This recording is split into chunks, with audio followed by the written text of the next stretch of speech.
এখন পকী দলং বিচাৰি ৰাইজৰ প্ৰতিবাদ। এফালে প্ৰতিবাদ, আনফালে ৰাইজে নিজেই নিৰ্মাণ কৰিছে বাঁহৰ দলং। গোসাইগাঁও বিধানসভা সমষ্টিৰ ১ নম্বৰ ভমৰাবিল গাঁৱলৈ যোৱা পথৰ মাজত আছে এইখন বিধ্বস্ত কাঠৰ দলং। বুঢ়াৰচৰা নদীৰ বিধ্বস্ত কাঠৰ দলঙে ২৫-৩০ বছৰ ধৰি জীয়াতু ভুগাই আহিছে ৰাইজক। ভগা কাঠৰ দলঙৰ ওপৰত ৰাইজে বাঁহৰ দলং নিৰ্মাণ কৰি অব্যাহত ৰাখিছে মৰণপণ যাতায়াত। য'ত দুৰ্ভোগ ভুগিছে ছাত্ৰ ছাত্ৰীসকলে, জীয়াতু ভুগিছে ৰোগীয়ে। এখন দলং নোহোৱাৰ কাৰণেই গাঁৱৰ ৰাইজ ছাত্ৰ ছাত্ৰীয়ে টুলুঙা নাৱেৰে নদীৰে পাৰাপাৰ হ'বলগীয়া হৈছে। বুঢ়াৰচৰাৰ নদীৰ ওপৰত শীঘ্ৰেই পকী দলং নিৰ্মাণ নকৰিলে ভোট বৰ্জন কৰাৰ হুংকাৰ দিলে স্থানীয় ৰাইজে। ২০-২৫ বছৰৰ পৰা এই দলংখন জৰাজীৰ্ণ অৱস্থাত হৈ আছে। কিন্তু আজি এইখন অঞ্চলৰ সমাজ, এইখন অঞ্চলৰ ৰাইজ তথা ছাত্ৰ ছাত্ৰীৰ জীৱনৰ ভৱিষ্যত অন্ধকাৰ ঠেলি দিছে। ৰাইজক হেতালি খেলা হয়, ৰাইজৰ লগত যদি প্ৰতাৰণা কৰা হয়, ৰাইজে কিন্তু এইবিলাক মানি নলয়। আমি এইটো থিৰাং কৰি লৈছোঁ, অহা BTC ইলেকশ্যনত যদি BTC ইলেকশ্যন আকৌ যদি কাম সম্পূৰ্ণ কৰা নহয়, তেনেহ'লে আমি ভোট বৰ্জন কৰিম। ইফালে তীৰ্থনগৰী হাজোৰ এটি সদাব্যস্ত বিধ্বস্ত পথে জলাকলা খুৱাইছে পথচাৰীক।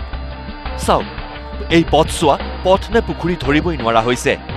দমদমৰ পৰা ৰঙিয়া সংযোগী গুৰুত্বপূৰ্ণ এই গড়কাপ্তানি পথছোৱাৰ মেৰামতিৰ বাবে ২০২২-২৩ বৰ্ষত মুখ্যমন্ত্ৰীৰ উন্নত পকীপথ নিৰ্মাণ আঁচনিত কেইবা কোটি টকা ধাৰ্য কৰা হৈছিল। পথছোৱা নিৰ্মাণ কাৰ্য সম্পূৰ্ণ কৰাৰ বাবে সময়সীমা বান্ধি দিয়া হৈছিল জুন মাহটো। কিন্তু দুখৰ বিষয় যে জুন মাহ অন্ত পৰিবৰ হ'ল, কিন্তু পথ মেৰামতিৰ কাম আজিও সম্পূৰ্ণ নহ'ল, যাৰ বাবে দুৰ্ভোগ ভুগিবলগীয়া হৈছে পথচাৰীয়ে।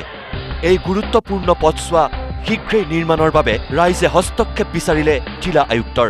এক্সিডেণ্টৰ পৰা আদি কৰি মানুহ খোজকাঢ়িব যাবৰ উপায় নাই। ৰাতিটো আপুনি গমেই নাপাব, একো অচিনাকি মানুহ আহিলে কেইবাটাও এক্সিডেণ্টো হৈছে। গতিকে এই ৰাস্তাটো অতি সোনকালে আমাক সুব্যৱস্থা কৰি বা ৰাইজৰ উপকাৰ কৰি দিব বুলি মই বিনম্ৰভাৱে অনুৰোধ কৰিলোঁ। বহুকেইখন স্কুল আছে, স্কুলৰ ল'ৰা ছোৱালী অহা যোৱা কৰিব নোৱাৰে, চাইকেল দি অহা যোৱা কৰিব লাগে সিহঁতে।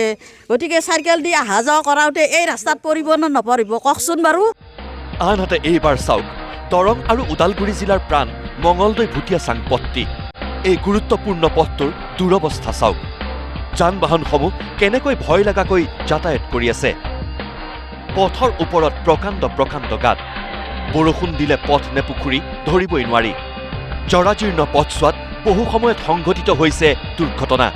সেয়েহে ৰাইজৰ চৰকাৰলৈ অনুৰোধ, শীঘ্ৰেই পথটো মেৰামতি কৰি সুচল কৰক ৰাইজৰ যাতায়াত। এই ৰাস্তাটো ভাল হ'লে আমাৰ সকলোফালে অলপ সুবিধা হয়। সেইকাৰণে চৰকাৰক অনুৰোধ কৰোঁ যাতে আমাৰ এই ৰাস্তা, আমাৰ যিটো এম বি ৰোড আমাৰ ইমান বেছি যাতায়াত কৰে আৰু ইমান ইম্পৰ্টেণ্ট ৰাস্তা, যাতে আমাক মেৰামতি কৰি দিয়ে। বহুত অসুবিধা, কাৰণ গাড়ী এখন আহিলে ছাইড দিব নোৱাৰোঁ বা পেচেঞ্জাৰ লৈ আহিলে তাৰমানে স্পীডত যাব নোৱাৰোঁ, পেচেঞ্জাৰ পৰি যায়, এনেকুৱা অৱস্থা। Bureau report, news live.